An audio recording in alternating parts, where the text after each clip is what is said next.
Happy Vegan Bakers. Today I come to you from my kitchen and I'm going to show you what my favorite tools and gadgets I use for baking and cooking. Now these are just my favorites. You might have your own list. So if you have some gadgets that you enjoy using in your kitchen, maybe you could post in the comments below and I could check them out. Okay, so the first thing that I like to use on a daily basis is my Ninja coffee pot. So you can actually use this to make coffee. It has a little espresso, a specialty coffee. You can do it over ice. It's a little, we use it daily, so it's a little bit coffee stained and whatnot. I gotta wash it out. But you can do a small cup, a big cup, a travel mug, and you can even do an extra large travel mug, and you can put it into a carafe. Now another fun feature of this that I do like is if you turn it,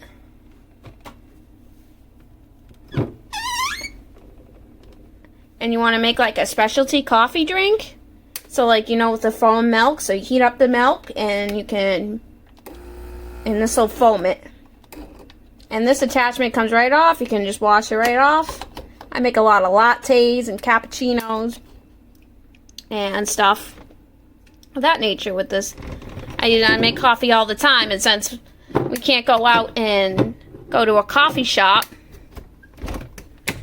right now to get coffees and like specialty drinks, I normally work at a coffee shop. We're closed. I make a lot of my coffees at home. I make a lot of my simple syrups that I can pour into the coffees, and I think this is just a good investment, is a good coffee pot. Now another thing that's coffee related that I like is this coffee grinder. It's a Cuisinart coffee grinder, and you can buy ground coffee, and I like my Ground Roots. It's a local coffee. I get this all the time at farmers markets, and now they do at-home delivery because of the whole virus and staying home. So this is my dad's coffee grinder, and we use it daily. We love fresh ground beans. Another thing that I love that's coffee related, maybe this video will just be all coffee related, is my French press.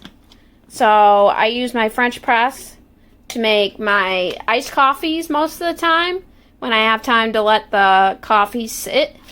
So I just put the coffee grounds in the bottom of the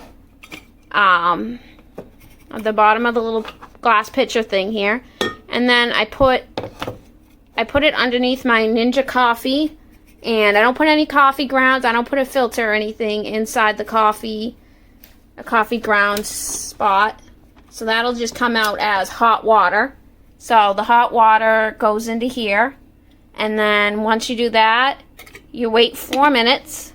And then you press it down.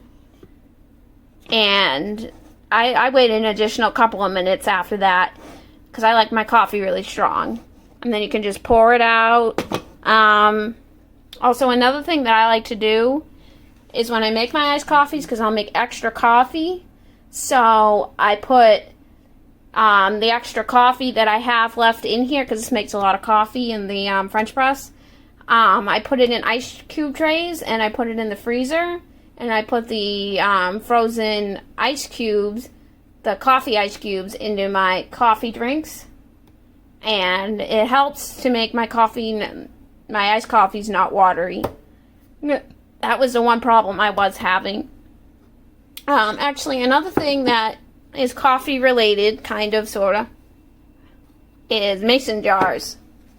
So I love mason jars to make my iced coffee in. You can reuse them as many times as you want, and they're actually good for when you're on the go, because you can just screw the lid on and it doesn't spill. So that's another good thing that I like to use that is coffee related.